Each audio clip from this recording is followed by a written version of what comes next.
In 2023, and more so in 2024, there's literally little reason not to buy an electric car like the Tesla Model 3. As I hit 33 months of ownership, this Tesla Model 3 review will convince you of the very reasons why. Now, when I brought my Tesla Model 3 back in 2020, I could argue that there was quite a bit of criticism about the whole electric car concept. This won't work. And the Tesla Model 3 was Tesla's leap of faith. There was no fallback, and bankruptcy could have been knocking on the door if they didn't get the Tesla Model 3 absolutely right. After all, this was the more affordable successor to the Tesla Model S that would go on to expose the myth that electric cars were not just a rich boy's toy, it was a step towards a more affordable but still versatile, practical car that could hold its own against its petrol and diesel alternatives. Ultimately, this was the car that would put Tesla and electric cars into the mainstream spotlight. Little did we know it was just a piece of the puzzle for part of a sexy lineup. See what I did there? Did you really just say that? I gotta get out more. I acquired this American-made car back in the winter of 2020, and admittedly, it's been a pretty hassle-free 33 months for me. Minus the 3 times so-called drivers have driven into my car. Yes, I'm still very bitter about it, but let's not go there so early. Therefore, I'll be covering how a Tesla Model 3 with 33 months of ownership has held up, including the maintenance that I'm facing now, the reasons why I'm more convinced than ever that buying a Tesla Model 3 in 2023 and 2024 is an easy choice to make, and finally, why I might change my Tesla Model 3, and yes, you heard that right. So, just before I get into it, I'd appreciate if you could just drop the video a cheeky like, subscribe, and finally hit the notification bell if you haven't already. Right, let's get straight into this week's video. So to kickstart this Tesla Model 3 review after 33 months, let's waste no time in addressing why buying a Tesla Model 3 today is better than ever before. Firstly, this car has way better specs than 3 years ago, and it is now definitively cheaper to buy than some petrol alternatives, plus incentives depending on where you live. Now that's before you've even considered a used Tesla Model 3, which can be found to the mid to high 20,000s in the UK. And I learnt about a used car EV subsidy for the US in 2024 too. But regardless of incentives, they're tremendously good value to buy these days, whether that's new or used, and so much more so than in 2020. And here's an even sweeter point for you too.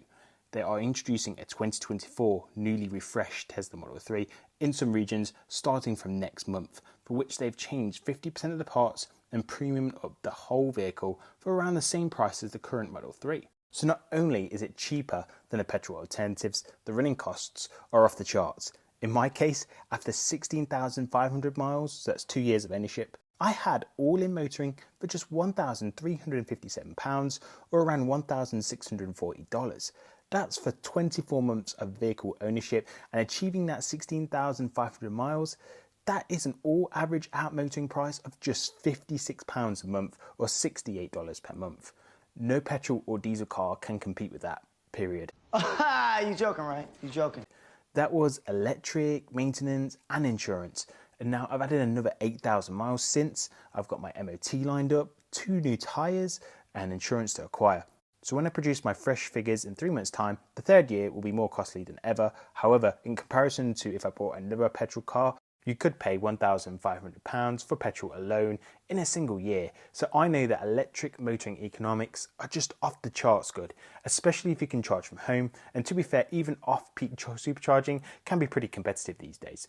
But knowing I'm about to hit 3 years of ownership with this Tesla Model 3, I can honestly say it has reliably driven me everywhere with little to no planning.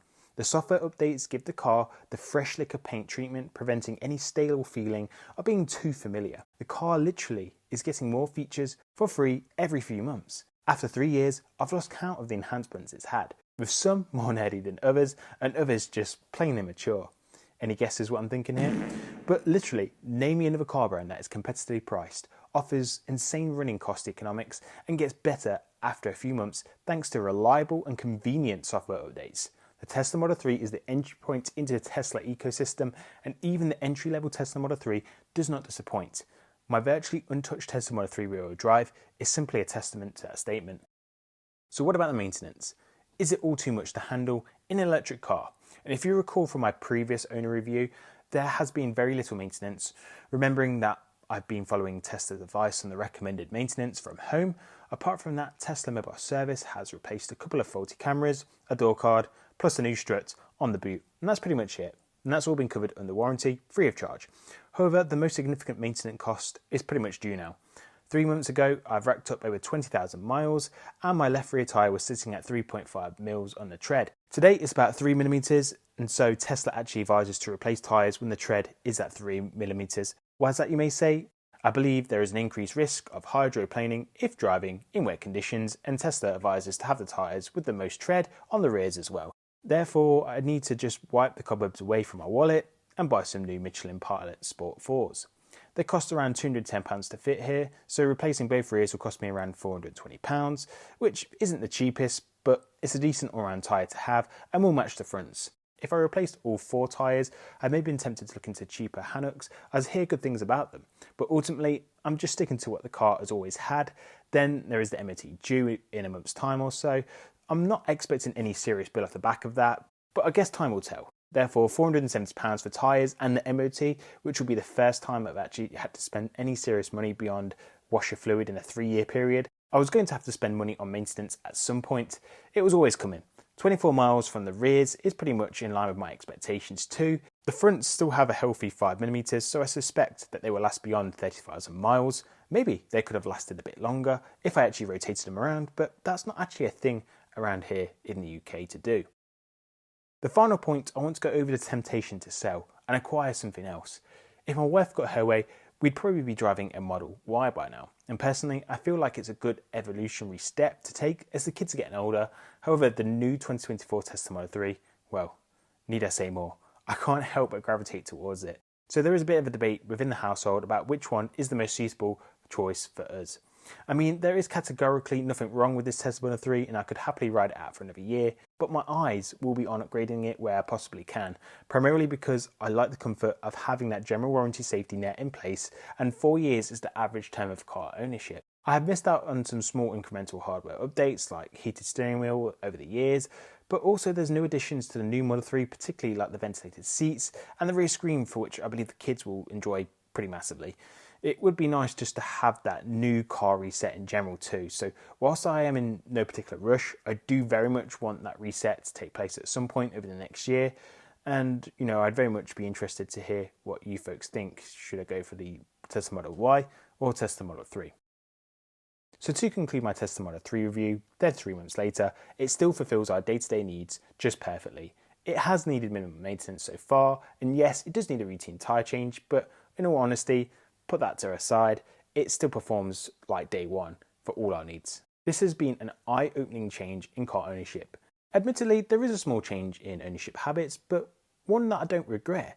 It was a little bit of a leap of faith at the time of purchase because we didn't really know anyone that had gone fully electric before. However, after all those YouTube videos and research, it really is everything that I expected it to be and more. There really are features that I never expected from day one that we have today thanks to software updates, and that really helps spice up the car ownership experience and continues to make it feel like a fresh experience.